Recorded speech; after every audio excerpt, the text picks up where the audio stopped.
Good morning everyone. Thank you all very much for coming. Rain's not too bad today. It was pretty bad at Warboys yesterday, where we were unveiling one of our two memorials there and at the parent airfield of Upwood. And I'm delighted to say that both these unveilings worked extremely well and I was very happy with them. Now, first of all, most important, I'll introduce this gentleman I've known now for quite a few years, who actually was born here, actually at the airfield after World War II. So may I introduce Mr. Zig Wilamowski. Thank you, Kenneth. So, Kenneth Bannerman, author, philanthropist, man with a passion, lifelong passion and dedication to the presentation, or rather preservation, of now long forgotten airfields in the UK. Same airfields which played such a crucial role in the Battle of Britain and the protection of the realm during the Second World War. Through his charity, Airfields of Britain Conservation Trust, ABC for short, Kenneth has to date erected over 140 memorials such as this, in memory of those who occupied these airfields in the past, and he has actively encouraged both their preservation and their being put to good use, alternative uses in current times. In the past, the airfields were mostly occupied by military personnel, but in some cases, such as here, in Mepal, also by civilians. Black Chambord in the Potteries, where my Polish wife's parents and grandparents found themselves, was another such location. And it was shortly after the end of the World War II that Polish families were resettled here. And this is where I was born and where I lived and attended Sutton Primary School till 9 years of age, when my family moved to Derby in the Midlands. Why and how Polish people came to live here and in other airfields around the country is perfectly recounted in this book, Trail of Hope, by Norman Davis, which I now have pleasure presenting to you, Kenneth. Thank you very much.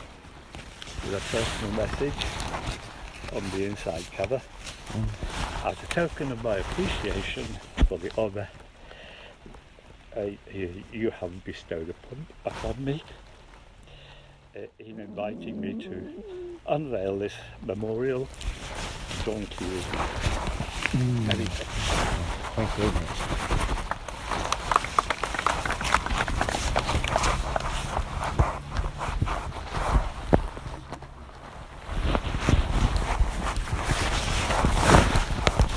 Thank you very much, Sig. That's a very nice speech. Thank you. Well, as regards the history of Mepal Airfield and why this all matters so much to every single one of us, the story goes right back to the middle of March 1943. In one sense, although you can actually go back to roughly about a year before that, when the land was secured for requisitioning for development as an airfield.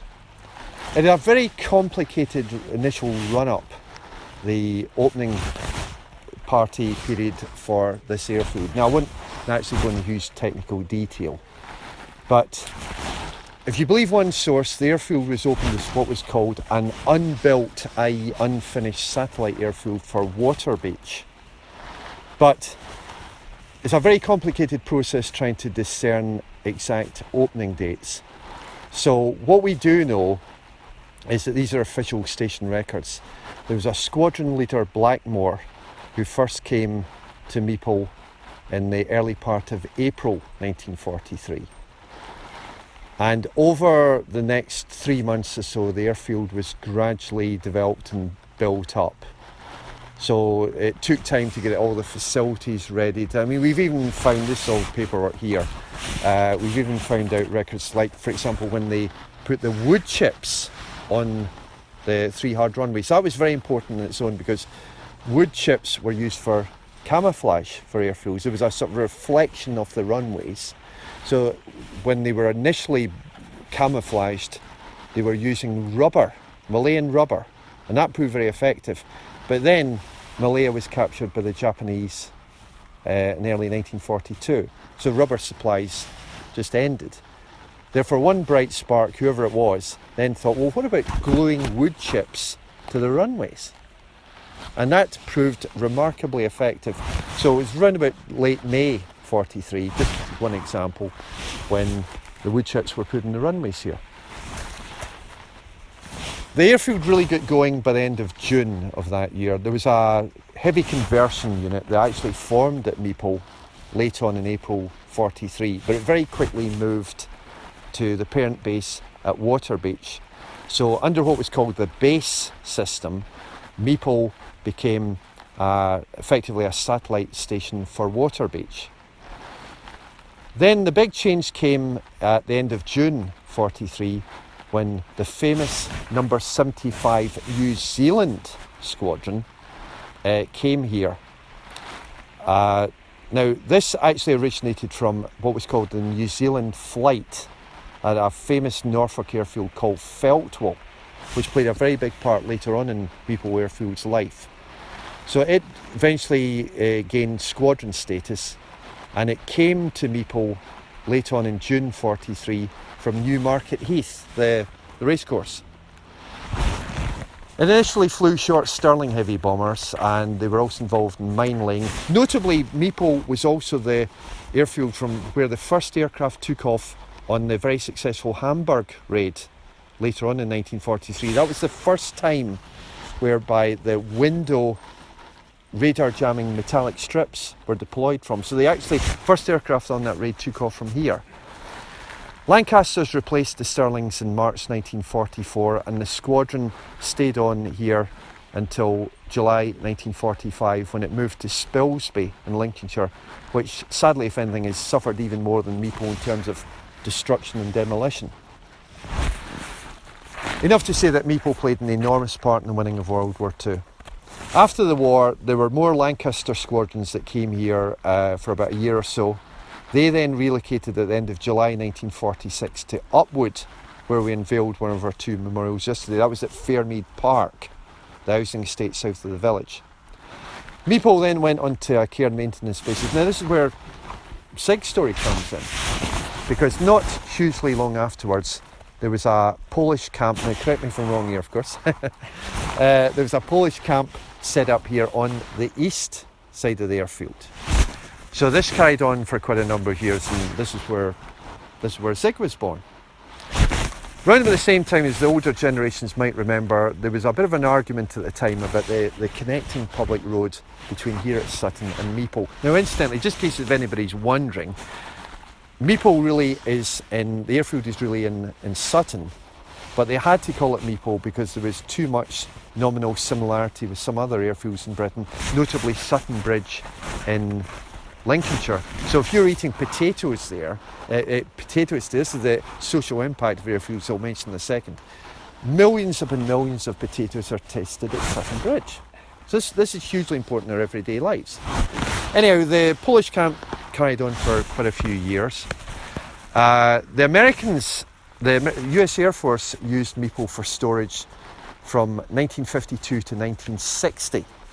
But before that, Mepal was then earmarked as one of the Thor nuclear missile bases that were created across eastern England, Yorkshire, Lincolnshire, East Anglia. So this is where Feltwell came into play, because Feltwell was the parent site of what was called the Feltwell complex of Thor nuclear missile bases. So you'd other satellites apart from Mepal included places like North Pickenham, which is now one of Bernard Matthews' turkey farms, and Shepherd's Grove in Suffolk. That's now an industrial estate. The missiles carried on here until into 1963. It wasn't that long after the Cuban Missile Crisis of late '62. The Thor missile squadrons were then gradually disbanded. Now, in this case, it was number 113 Squadron that was based at Mepal. And as records I've seen at the National Archives will tell you, the squadron here and the other squadrons as part of the Feltwell complex were made non-operational on, to be exact, the 1st of July 1963. And in the squadron here, number 113, was formally disbanded on the 10th. Now, it goes without saying we've got to be very, very careful with dates. I've already mentioned the opening dates, but closing dates are just as bad. So some people understandably say that Mepal closed in July 63, but that was just when the squadron disbanded. Now, I've carried out very intricate research for this. There's a gentleman I've been dealing with, you may know of, called Mr. Mike Petty, who's a fantastic historian for Cambridgeshire. Well worth looking at his website, by the way. From what I gather, he got about 110 years worth of newspapers and magazines, and he's put all this up on the web. Fascinating reading, just for all subjects in Cambridgeshire, not just airfields and aviation. He's been very helpful just for ourselves. Why I say that is that we were trying to pin down the exact closing date. Now, we don't know for certain in 1963, but what we can say is that the clearance work for the missile base here was expected to be completed around about mid-October, and then we do know that late November of 63 the airfield was put up for sale. So, as you know, today a lot of the airfield is now gone. You've got the encroaching housing, you've got the industry on the east side, you've got that very important power station which is to do with environmental energy, and various other relics remain as well. Even things like the shooting club on the west side of the airfield, that's where they tested the machine guns for the heavy bombers. So, although there may not be that much left of Mepal physically, this place hugely matters, and always will. But then all of our airfields matter right across the UK, whether we're talking about active or disused ones. And all we can just simply ask you is that please do within reason all you possibly can to help our airfields, whether active or disused, because they enormously help us in our everyday lives for the betterment of us all. Jobs, facilities, services, even as some of us will tell you, even right down to our health. They are phenomenally important in our everyday lives. So just always remember that through helping them, and not forgetting, of course, all the people who've either served here, or of course, not forgetting, of course, Zygny's family and all the Polish families that were here after World War II. By helping and remembering and honouring them, you're helping yourselves. This is so, so important on so many levels, not least with how things are just generally in Britain at the moment, as we all know. So just do all you possibly can.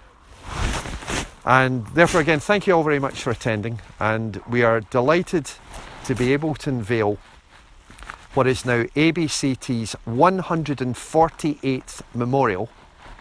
We're hoping to get at least 200 up and running by the end of this year, and needless to say, we're just going as fast as we can with this. And in this case, unveiling this memorial to yet another of Britain's absolutely unique and irreplaceable assets, Mepal Airfield. Thank you all very much.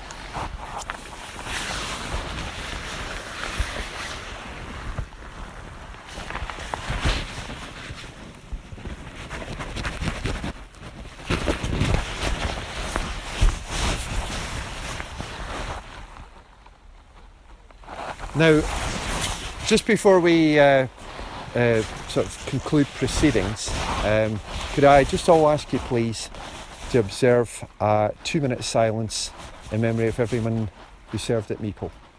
Thank you.